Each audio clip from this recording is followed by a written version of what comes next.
Hello, I'm film and television composer Clive Coburn. These podcasts are my story, but if you'd like to share a piece of your story, you're welcome to do so.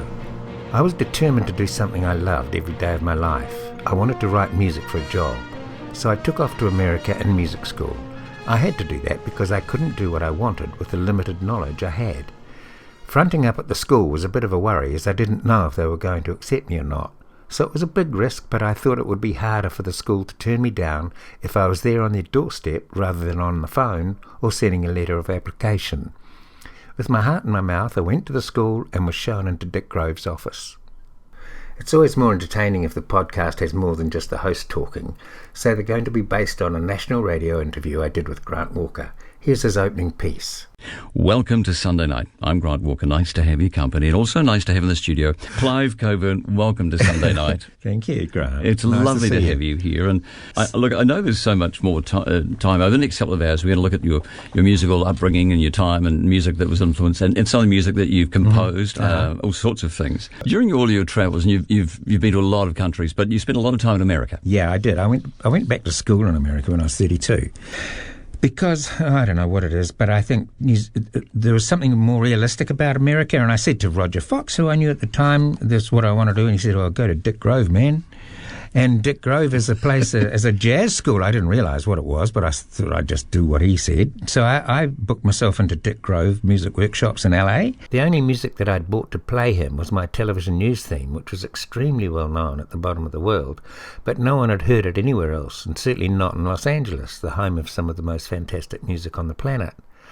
Without looking up, he said, "Sounds like you've got a good idea of rhythm." I perked up.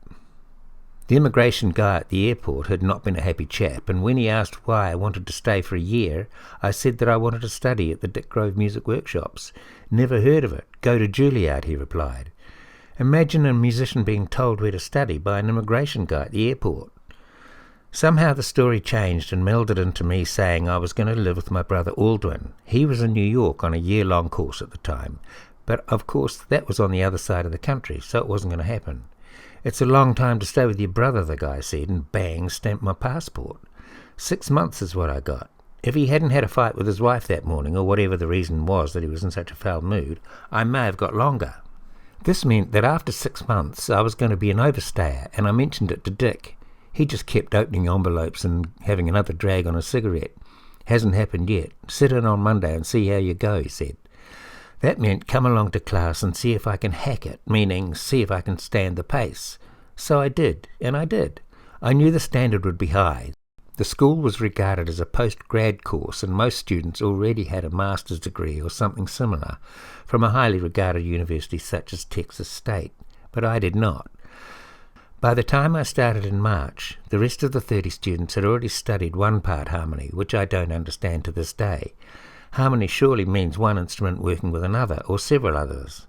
Anyway, one-part harmony had been covered, and then two-part, 3, 4, and by the time I joined the class, they were already onto 5-part harmony. This basically means how to write block harmony for a 5-part sax section in a big band, and it was really complex to the simple pop-rock jugger.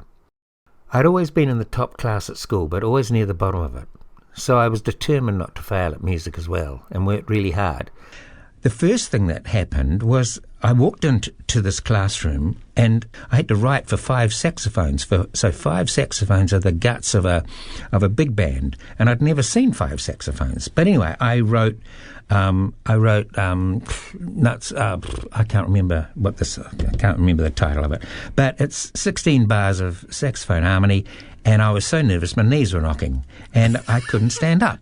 And so Dick Grove, who was terrifying and used to glare at the class across a little short piano, so he could see across it, was sitting there at his piano, and I thought I don't want to fall over, so I just casually went over and placed my backside on the stool beside his, and he looked at me like I'd crawled out from underneath that stool, and I stood up pretty quickly. But anyway, that was the beginning of my American education, and it was incredibly moving year for me, and I think about it every day. Harmonising every note in a melody takes a hell of a lot of work. A regularly used quote of Dick's was, "If you can't harmonise it, go unison. America will never know." This meant that if the problem wasn't of earth-shattering importance, give yourself a break and give everyone the same note to play. The pressure was so great that a few weeks later only 17 of the 30 students were left in the class as the rest had dropped out. Then I came back to New Zealand, was a big band arranger, and then broke into writing music for advertising and documentaries. My TV ads were mostly music under a voice rather than sung jingles. I didn't mind that because I was really aiming to write film music and music drama. My confidence grew and I kept giving myself challenges. That's a really good thing to do. See how far you can stretch your ability. Tell your client you can do anything and then make sure you do. It's a fantastic way to live. Every day is exciting. After a while I could write music for an orchestra with synths and jazz rock musicians.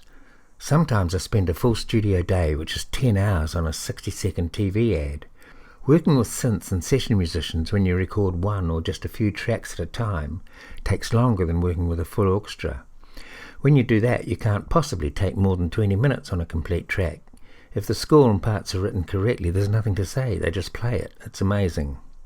If you can't afford to spend years and thousands of dollars on a composing and arranging course, www.thecontemporarymusiccourse.com is an excellent alternative.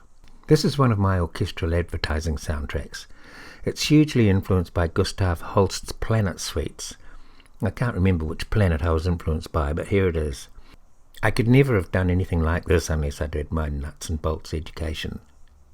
I'll go out with this. Until next time, all the best.